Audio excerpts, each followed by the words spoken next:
আজকে ক্লাস 9-এর শব্দের চ্যাপ্টারের কিছু অঙ্কের সমস্যার সমাধান করে দিই।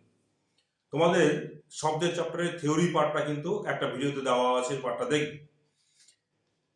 একটা অঙ্ক দেখো, ব্ল্যাকবোর্ডে লেখা আছে যে বায়ু, খুব সহজ অঙ্ক, প্রথম দিয়ে একটা দুটো সহজ দিয়ে শুরু করি।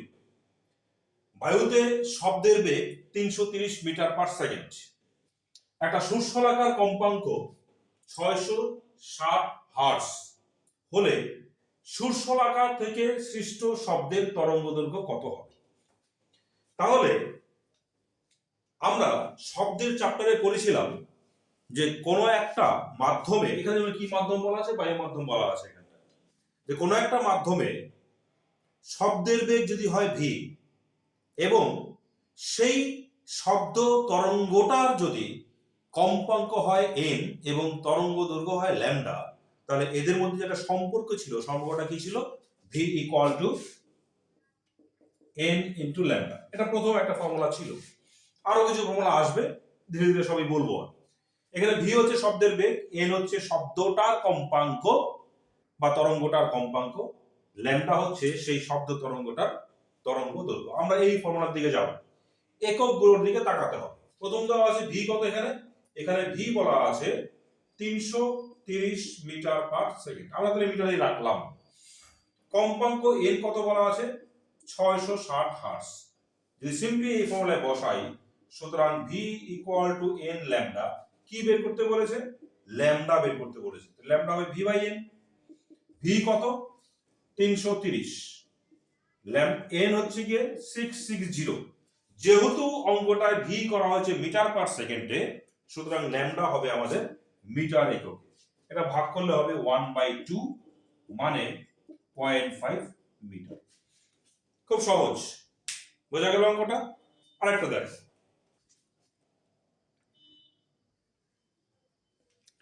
সেকেন্ড আরেকটা অঙ্ক দেখো। একটা পাহাড় থেকে 800 মিটার দূরে দাঁড়িয়ে এক ব্যক্তি গুলি ছুড়ল এবং 5 সেকেন্ড পর প্রতিধ্বনি শুনতে পেল। বায়ুতে শব্দের বেগ কত? প্রতিধ্বনি শোনার ক্ষেত্রে আমরা বলেছিলাম যে একটা প্রতিফলক থেকে শব্দ যদি মূল শব্দ থেকে আলাদাভাবে, মূল শব্দটা আর নয়, আলাদা আরেকটা শব্দ শ্রোতার কানে এসে পৌঁছায়, তখন সেই শব্দটাকে বলা হয় প্রতিধ্বনি। আর প্রতিধ্বনি শোনার জন্য প্রতিফলক তলটাকে শ্রোতার থেকে অনেকটা দূরে থাকতে হয়। তারও কিছু তোমাদের ম্যাথমেটিক্যাল টার্ম ছিল, একমাত্রিক শব্দ, দ্বিমাত্রিক শব্দ, ক্ষণস্থায়ী শব্দ, তাদের জন্য কত দূরে প্রতিফলক থাকতে হয় তার কতগুলো লিমিটেশন ছিল। যেমন ক্ষণস্থায়ী শব্দের ক্ষেত্রে ছিল 340 মিটার যদি শব্দের বেগ হয়, তাহলে হয় 17 মিটার প্রতিফলকের দূরত্ব। এখানে প্রতিফলকটাকে পাহাড়, তাহলে আমরা যদি বলি এটা হচ্ছে লোকটা, পাহাড় হচ্ছে এটা, তাহলে লোকটার থেকে পাহাড়ের দূরত্ব এস কত বলা আছে? 800 মিটার। তাহলে শব্দ করলো, শব্দটা প্রতিফলক তলে যাবে, তাহলে এস একবার গেল, তারপরে আলাদাভাবে শ্রোতার কানে ফিরে এলো। তাহলে কবার গেল? এস দুবার, একবার যাবে, একবার ফিরে আসবে। তাহলে শব্দ দ্বারা মোট অতিক্রান্ত দূরত্ব, এটাকে যদি আমরা বলি ডি, কত হবে? এটা 2s। এস গেল, এস ফিরে এলো, মানে 2 ইন্টু 800 এত মিটার, অর্থাৎ 1600 মিটার। এই দূরত্বটা কতক্ষণে গেল? 5 সেকেন্ড সময়। আমরা জানি শব্দের ক্ষেত্রে কোনো এখানে ত্বরণ মন্দন কিছু নেই, তাহলে সুতরাং আবার সময় কত বলা আছে? সময় বলা আছে এই ক্ষেত্রে টাইম হচ্ছে 5 সেকেন্ড। সুতরাং শব্দের বেগ কত হবে? শব্দের বেগ ভি হচ্ছে এস, এখানে ডি ধরা হয়েছে, তাহলে ডি বাই টি, দূরত্ব ভাগ সময়। এখানে কতটা দূরত্ব গেল? শব্দটা 1600 মিটার গেল, তাহলে 1600 ভাগ 5 এত মিটার পার সেকেন্ড, এটা ভাগ করলে হবে 320 মিটার পার সেকেন্ড। তাহলে এটাই শব্দের বেগ। পরিষ্কার? শব্দ গেল এস, ফিরে এলো এস, কতক্ষণ সময়? 5 সেকেন্ড সময়। তাহলে বেগ কত? D by T. ডি এখানে 1600 মিটার, টি হচ্ছে 5 সেকেন্ড, ভাগ করলে হচ্ছে 320 মিটার পার সেকেন্ড। আরেকটা দেখো, আরেকটা অঙ্ক দেখো কি বলে, এই অঙ্কটা বলেছে 660 হার্স কম্পাঙ্কের কোন কম্পনশীল বস্তু 100টি পূর্ণ কম্পনে শব্দ কতদূর যাবে। অর্থাৎ শব্দ তৈরি হচ্ছে কোথা থেকে, একটা কম্পনশীল বস্তু থেকে, যে কম্পনশীল বস্তুটার কম্পাঙ্কটা কত, 660 হার্স। তাহলে এবার ওই বস্তুটা যদি 100 বার কম্পিত হয় তাহলে শব্দটা কতটা দূরে যাবে। তাহলে আমাদের প্রথম টার্গেট হবে, শব্দের বেগ দেওয়া আছে, কম্পাঙ্ক দেওয়া আছে, এখান থেকে আমরা ওই তরঙ্গটার বা কম্পনশীল বস্তুটার তরঙ্গ দৈর্ঘ্যটা বের করব। তাহলে আমরা জানি, আমরা কি জানি, আমরা জানি v equal to n lambda. এক্ষেত্রে v কত বলা আছে, 330 মিটার পার সেকেন্ড, এটা আমরা এমকেসি করছি। n কত বলা আছে, 660 হার্স। সুতরাং ল্যাম্ডা কত হবে, ল্যাম্ডা হচ্ছে v বাই n।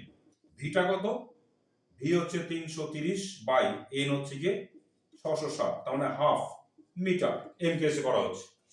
ল্যাম্ডা মানে আমরা কি জানি, ল্যাম্ডা মানে হচ্ছে শব্দ তরঙ্গটা একটা পূর্ণ কম্পনে যে দূরত্ব অতিক্রম করে।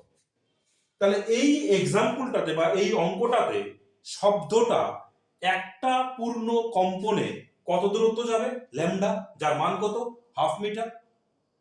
তাহলে একটা পূর্ণ কম্পনে কতটুকু যাচ্ছে, হাফ মিটার। কোশ্চেন ছিল 100টা পূর্ণ কম্পনে কতটুকু যাবে। সুতরাং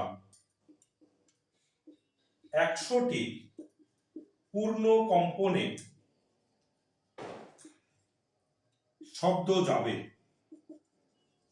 কতটুকু যাবে, একটা কম্পনে যায় হাফ মিটার, তাহলে 100টা কম্পনে যাবে ইনটু 100 এত মিটার, অর্থাৎ 50 মিটার। পরিষ্কার? বেশ, আরেকটা দেখো, দেখো আরেকটা অঙ্ক। অঙ্কটা বলেছে 415 হার্স কম্পাঙ্কের কোন কম্পনশীল বস্তুর 500টি পূর্ণ কম্পনে 400 মিটার দূরত্ব যায়। আগেরটা ঠিক উল্টো, এটা বায়ু মাধ্যমে শব্দের বেগ কত। তাহলে এই অঙ্কটা আমরা কি বের করব, আমরা এই অঙ্কটা ল্যাম্ডা বের করব। কি বলেছে, 500টা পূর্ণ কম্পনে 400 মিটার যায়। তাহলে আমাদের টার্গেট ল্যাম্ডা মানে কি, একটা পূর্ণ কম্পনে কতটুকু যাবে। তাহলে এখানে বলেছে 500টি পূর্ণ কম্পনে যায়, 500টি পূর্ণ কম্পনে যায়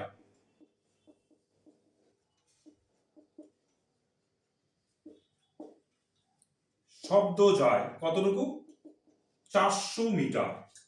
সুতরাং একটি পূর্ণ কম্পনে শব্দ কতটুকু যাবে, 400 ভাগ 500 মিটার। এটাই কি জিনিস, ল্যাম্ডা। সুতরাং তরঙ্গ দৈর্ঘ্য, যার সিম্বল ছিল ল্যাম্ডা, সেটা কত হবে, এটা ভাগ করলে হবে 0.8। তাহলে ল্যাম্ডা হচ্ছে কত, 0.8 মিটার। সেই তরঙ্গটার কম্পাঙ্ক কত বলে দেওয়া আছে, 415 হার্স। আবার কম্পাঙ্ক n বলা আছে 415 হার্স। তাহলে ল্যাম্ডা আমরা বের করলাম, কম্পাঙ্ক বলে দেওয়া ছিল, শব্দের বেগ বের করতে বলেছে। সুতরাং বেগ, শব্দের বেগ v ইকুয়াল টু আমরা জানি n ল্যাম্ডা। তাহলে v হবে n কত, 415, ল্যাম্ডা হচ্ছে 8 এত মিটার পার সেকেন্ড, কারণ ল্যাম্ডা কিছু ছিল মিটার। এটা গুণ করলে মোটামুটি 332 মিটার পার সেকেন্ড হবে। বোঝা গেল? তাহলে আমরা কি করলাম, একটা পূর্ণ কম্পনে কতটুকু যায় বের করলাম। একটা পূর্ণ কম্পনে যা যায় তাকেই আমরা বলি তরঙ্গ দৈর্ঘ্য ল্যাম্ডা, কম্পাঙ্ক দেওয়া ছিল, সুতরাং বেগ হচ্ছে n ল্যাম্ডা, ফর্মুলায় বসিয়ে বেগ বের করা হবে। বোঝা গেল? আরেকটা দেখো, আচ্ছা আরেকটা দেখো, 2.0 কিলো হার্স। কিলো মানে আমরা সবসময় কি জানি, হাজার দিয়ে গুণ করতে হয়। তাহলে 2.0 কিলো হার্স কম্পাঙ্কের একটা শব্দ তরঙ্গের তরঙ্গ দৈর্ঘ্য বলা আছে 15 সেমি। 15 সেমি তরঙ্গ দৈর্ঘ্য।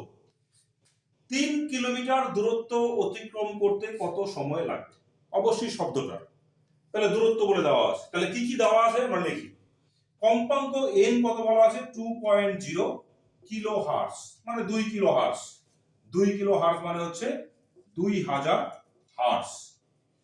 ল্যামডা কত বলা আছে 15 সেমি, একে আনবো মিটারে, তাহলে এটা হবে গিয়ে 0.15 মিটার। সেমিকে মিটার আনতে গেলে 100 দিয়ে ভাগ করতে হয়। সুতরাং বায়ুতে শব্দের বেগ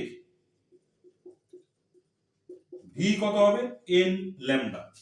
তাহলে ভি হচ্ছে n কত বলা আছে 2000, ল্যামডা হচ্ছে 0.15 এত মিটার পার সেকেন্ড। এটা গুণ করলে হবে 300 মিটার পার সেকেন্ড হচ্ছে বেগ শব্দটা। কতটুক দূরত্ব যদি বলেছে 3 কিলোমিটার দূরত্ব এস বলা আছে 3 কিলোমিটার, মিটার আনলে কত হবে 3000 মিটার। সুতরাং সময় কত লাগবে, শব্দের সময় লাগবে টি ইকুয়াল টু দূরত্ব ভাগ বেগ, অর্থাৎ 3000 ভাগ 300 কিসে আসবে সময়ের একক সেকেন্ডে, অর্থাৎ 10 সেকেন্ড সময় লাগবে। বোঝা গেল? তাহলে আমরা কি করলাম, দেওয়া ছিল 2 কিলো হার্টজ তরঙ্গটার কম্পাঙ্ক অর্থাৎ 2000 হার্টজ, ল্যামডা বলে দেওয়া ছিল 15 সেমি, তাকে আনলাম মিটারে, সেখান থেকে ভি বের করলাম 300 metre per second, V equal to N lambda দিয়ে, দূরত্ব বলা ছিল 3 কিলোমিটার মানে 3000 মিটার, সময় বের করলাম দূরত্ব ভাগ বেগ। ঠিক আছে? এইভাবে তোমরা শব্দের অঙ্কগুলো আরেকটু দেখো, এরকম টাইপের অঙ্কই শব্দে মূলত পরীক্ষায় থাকতে পারে। ঠিক আছে।